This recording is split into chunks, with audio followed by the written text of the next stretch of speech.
Olá, aluno, olá, aluna. Bem-vindo a mais uma aula de física.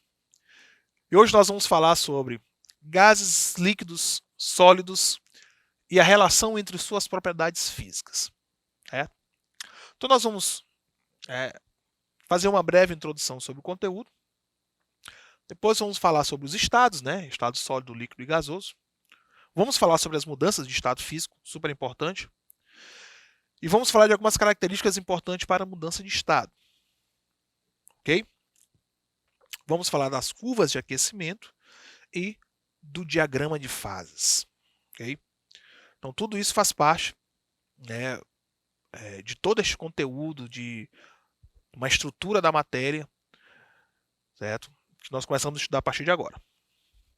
Bom, os estados físicos da matéria, ou fases da matéria, são diferentes formas de como uma substância pode se apresentar no espaço. Okay? Então, nós temos o estado sólido, Então, vocês conseguem identificar os sólidos na natureza, muito simples, ok? O controle da TV que vocês estão segurando é um estado sólido, o celular é um estado sólido, uma pedra está no estado sólido, ok? Tem um estado líquido, A água líquida, aquela que você toma, está no estado líquido, e tem um estado de gás, o estado gasoso, ok? O ar que você está respirando está no estado gasoso, certo? Existem só esses estados, professores? Não existem só isso. Existem alguns outros estados que ainda estão em estudos, ou fazem parte também de um estudo superior. Tem um estado de plasma. O Sol, por exemplo, está no estado de plasma. E existe o condensado de Bose-Einstein, certo? Isso aí também faz parte de um estudo superior. Ok? Então, esses são os estados da matéria. Esses coexistem na natureza, estado sólido, líquido e gasoso. Bom, no estado sólido, o estado sólido é o estado em que os átomos das moléculas constituintes da matéria, eles estão em um estado de agitação baixo. Esse estado de agitação baixo é justamente até por uma questão de espaço físico que não existe entre essas moléculas. O espaço ele é muito limitado, ok? E essa agitação baixa, ela pode concentrar mais átomos em um mesmo espaço físico. Certo? Possui forma e volume definidos. Ok? Então, essa baixa agitação, bem como eu já disse, ela se dá justamente por um espaço físico que é muito limitado, que é muito pequeno. Então, as moléculas elas se agitam ali em uma frequência muito pequena, certo? Na verdade, basicamente elas ficam ali se agitando sobre um ponto médio, sobre um eixo médio. Ok? Então existe ali uma tímida agitação nesse local. Tá ok? Isso vai acarretar uma concentração maior de átomos, maior de moléculas num pequeno espaço. Okay? Isso vai criar uma estrutura mais rígida, porque as moléculas elas estão mais próximas. Então, essa estrutura mais rígida é aquela que a gente consegue ver, é aquela que a gente consegue pegar. Então, os sólidos que vocês conseguem ver, que vocês conseguem pegar, é justamente por causa dessa estrutura rígida que há entre essas moléculas. Okay? Possui forma definida, você consegue ver o sólido, você consegue tocar esse sólido, você consegue manusear esse sólido. Certo? A forma, seja ela regular ou irregular, você consegue reconhecer. E o volume também, porque mesmo sendo regular ou irregular, tem como você saber o volume daquele sólido. Ok?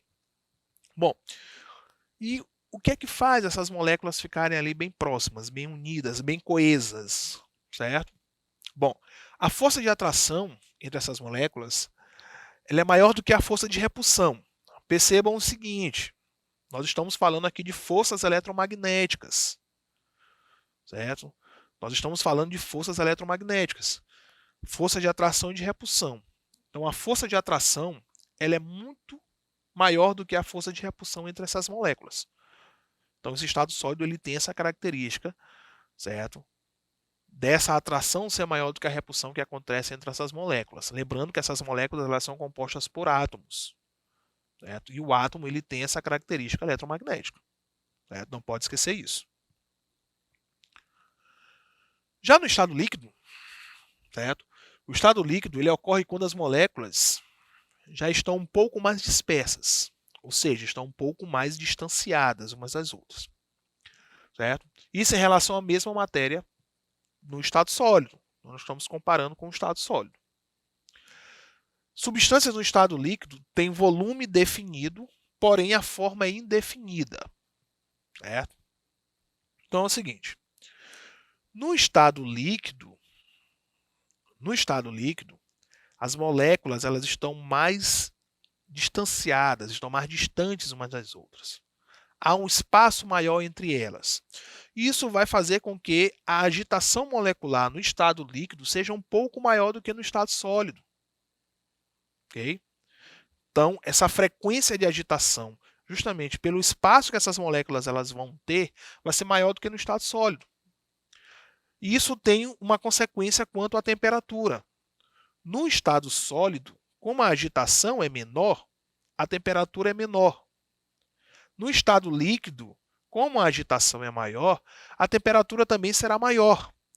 Lembrando que temperatura é agitação molecular, né? A temperatura ela é a consequência de uma agitação molecular, de uma energia cinética de frequência. Se a agitação é maior, a temperatura é maior. Se a agitação é menor, a temperatura é menor. Ok? Então, essa agitação um pouco maior do que no estado sólido vai acarretar para o estado líquido uma temperatura também um pouco maior. Tá ok? Tem volume definido. Eu consigo determinar o volume de um líquido. Sei lá, vou comprar um refrigerante de 2 litros. Pronto. Garrafa PET. Então, os 2 litros desta garrafa de refrigerante é justamente o volume desse líquido. Ok? Porém, a forma ela é indefinida. Vamos pegar a mesma situação da garrafa PET de 2 litros. Então, os 2 litros de refrigerante que estão dentro da garrafa PET, eles estão no formato da garrafa. A mesma forma da garrafa. Mas no momento que a gente coloca no copo, ele vai tomar ali o formato do copo. Ok? Então, a forma ela depende do recipiente que eu contenho. Depende do recipiente ao qual o líquido ele está inserido. Tá ok? Com relação às forças, a força de atração, no caso aqui, ela vai ser aproximadamente igual à força de repulsão entre as moléculas. Ou seja, há um equilíbrio agora entre essas forças eletromagnéticas que estão atuando sobre essas moléculas. No estado sólido, a de atração era bem maior do que a de repulsão.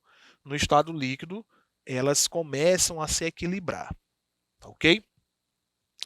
Lembrando que no estado líquido as moléculas elas estão um pouco mais espaçadas, porém elas ainda estão ligadas.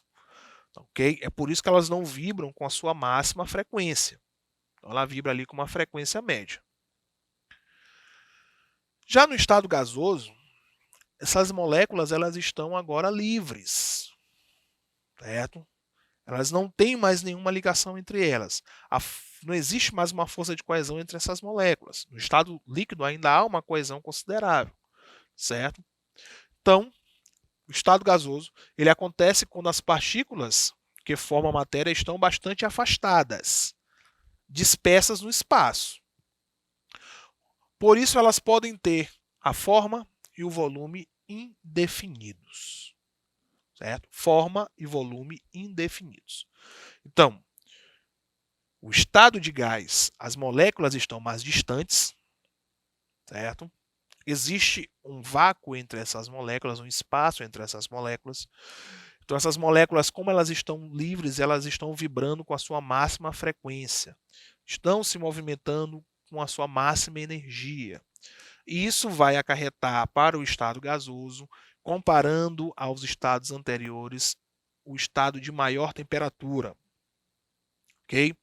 No estado gasoso, nós temos misturas desses gases, justamente por conta desse espaçamento que há entre as moléculas. Como o espaço entre elas é muito grande, fisicamente outras moléculas conseguem se inserir com muita facilidade entre as moléculas desse gás. Logo, os gases eles se misturam. Né? Então, você está respirando uma mistura de gases. Né? Você não respira só oxigênio e nitrogênio. Você respira aí uma mistura de gases. Certo? Já no estado líquido, o estado líquido, a mistura ela pode acontecer ou não. Isso também vai depender do espaço físico que acontece, né, que vai ter entre essas moléculas. Água e óleo, por exemplo, não se misturam. Tá, ok? Existem também outras explicações que a química faz sobre essas misturas. Tá certo? Bom, no estado de gás, a forma e o volume eles são indefinidos. Primeiro que a gente não consegue ver um gás. Os gases que a gente consegue ver é por uma questão de concentração. Então, esses gases eles estão aí dispersos. A gente não consegue ver, a gente não consegue definir que gás é esse, a gente não consegue separar esses gases que estão aí na natureza.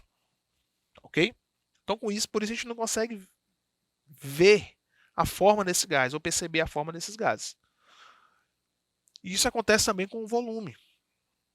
Certo? A gente não consegue ver a forma, muito dificilmente a gente consegue definir esse volume.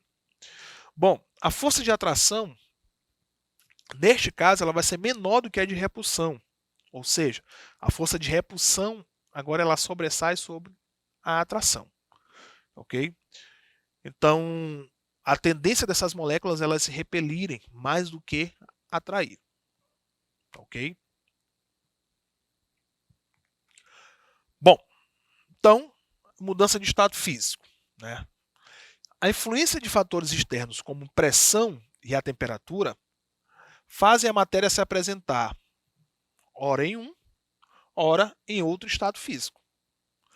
Então, os três estados físicos que nós trabalhamos, eles coexistem na natureza. Certo? Então, eu posso ter líquido, sólido e gasoso. A gente consegue perceber isso. Então, nós temos aqui o mar, né, o oceano líquido. Nós temos aqui uma pedra de gelo, certo? No estado sólido, e acima nós temos as misturas gasosas. Então a água, por exemplo, a água ela pode se apresentar ou coexistir nos três estados: sólido, no líquido e no vapor de água, que é o estado gasoso. Então, as mudanças de estado físico, né, de um estado físico para outro, recebem denominações específicas. Essas denominações é que nós vamos ver a partir de agora. A mudança do estado sólido para o líquido nós chamamos de fusão, ok? Do estado líquido para o gasoso nós chamamos de vaporização. Só que do estado líquido para o gasoso nós temos também a ebulição e a calefação. A diferença entre eles vai depender da velocidade com que isso vai acontecer. Retornando, do estado gasoso para o líquido nós temos a liquefação. Okay? E do estado líquido para o sólido nós temos a solidificação. Ok? Então, essas são as passagens, né, de um estado para o outro, no caso entre sólido, líquido e gasoso. Existe também a passagem direta do estado sólido para o gasoso ou do gasoso para o sólido. Do estado sólido para o gasoso, nós chamamos de sublimação. E do gasoso para o sólido, nós também chamamos de sublimação. Mas você pode encontrar também como ressublimação, sublimação reversa ou ainda cristalização. Ok? Então, do gasoso para o sólido, nós temos também denominações diferentes, que vocês podem encontrar em outros materiais. Ok? Então, quando eu passo do estado sólido para o gasoso, há um aumento de temperatura. Então, a temperatura aumenta do sólido para o gasoso. E do gasoso para o sólido, nós temos uma diminuição da temperatura. Ok? Caminho contrário acontece com a pressão. Do sólido para o gasoso, eu tenho uma diminuição na pressão. E do gasoso para o sólido, eu tenho um aumento de pressão. Ok? Então, a pressão também é um dos fatores determinantes para que ocorra essa mudança de fase. Ok? Bom, continuando com as características importantes nas mudanças de estados físicos, existem algumas coisas que a gente vai ter que levar em consideração, que vão ser o ponto de fusão e de solidificação. O ponto de fusão e de solidificação é quando há a passagem do estado sólido para o líquido ou do líquido para o sólido. Né? Vamos lá, o ponto de fusão é a temperatura em que uma substância muda do estado sólido para o líquido. A água, por exemplo, em situações normais, não é, de pressão e temperatura, isso acontece a 0 graus. Isso é só um exemplo. E o ponto de solidificação, ele corresponde ao processo inverso, ok? Embora as temperaturas sejam equivalentes. Ou seja, se a passagem do estado sólido para o líquido, para a água, por exemplo, acontece a 0 graus, a solidificação, que é o estado passando do estado líquido para o sólido, ele também acontece a 0 graus. A temperatura é a mesma, só muda o caminho que a gente vai fazer. Certo? Se vai ter um aumento de temperatura ou diminuição da temperatura, ou uma diminuição na pressão e aumento de pressão. Eles acontecem a essa temperatura pontual. Ok? Então, né, a observação, né, que o ponto de fusão e o ponto de solidificação eles são obtidos em uma dada pressão, certo? Então, são as condições normais de pressão. O ponto de ebulição e de liquefação. O ponto de ebulição é a temperatura em que uma substância ela muda do estado líquido para o estado de vapor, certo? O estado gasoso.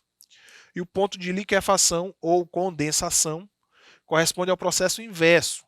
Eles acontecem também à mesma temperatura. Tratando-se da água, né, o ponto de ebulição e o ponto de liquefação ou condensação acontece pontualmente a 0 graus. Isso levando em consideração as pressões normais, né, a condição de pressão normal. Então, a água no estado líquido, quando ela chega a 100 graus, quando ela ferve, né, chega a 100 graus, ela muda de estado. Passa do estado líquido para o gasoso. Ou se eu tenho um gás, né, um vapor, vamos assim dizer, existe o vapor de água, e esse vapor de água ele começa a condensar. Quando ele condensa, isso acontece a 100 graus também, ele passa para o estado líquido. Ok? Bom, a gente consegue perceber isso através de um gráfico que nós chamamos de curva de aquecimento. Então eu tenho, por exemplo, para a água, né, a temperatura é de 0 graus. Né, abaixo eu tenho estado sólido, que é o gelo. Okay? Quando ele chega a 0 graus, ele se mantém constante, né? Então nós temos ali uma mistura de gelo e água porque está acontecendo a mudança de estado. E depois de um certo tempo, né, ele chega totalmente ao estado líquido. Então ele vai de 0 até 100 graus no estado líquido, ok? Quando ele chega a 100, ele começa o processo dele de ebulição. Então tem uma mistura ali entre água e vapor, né? E acima de 100 nós temos o vapor de água. Isso para água pura, certo? Tem uma substância pura. Para uma substância misturada, ele começa a mudar, certo? O tempo de fusão, né, e o tempo de ebulição, eles vão acontecer, mas eles não acontecem mais a uma temperatura pontual, certo? Existe um intervalo de temperatura que isso vai acontecer, tanto para sólido e líquido, quanto para o líquido e vapor. Certo? Então nós temos aqui, para essas misturas, nós temos o que nós chamamos de misturas eutéticas, é quando o ponto de fusão ele se mantém constante, mas o ponto de ebulição ele não se mantém constante, certo? Há uma diferença de temperatura. E nós temos as azeotrópicas. A azeotrópica é quando o ponto de ebulição ele se mantém constante, mas o de fusão não. No de fusão eu tenho uma diferença aí de temperatura, certo? Então, muito simples. Ok? Bom, existe também uma influência da altitude na temperatura. Ok? Lembra que nós falamos do aumento e da diminuição da pressão? Isso vai acontecer justamente aqui. Então, nos pontos mais altos, a pressão é menor. Certo? Nos pontos mais baixos, a pressão é maior. Okay? Então, quanto maior a altitude, menor será a temperatura, né, de ebulição e vice-versa. Visto que a pressão e a temperatura são grandezas diretamente proporcionais. Por esse motivo, a água ferve a uma temperatura mais baixa nas montanhas do que no nível do mar. Certo? Então, com isso, nós finalizamos o nosso conteúdo e até a próxima.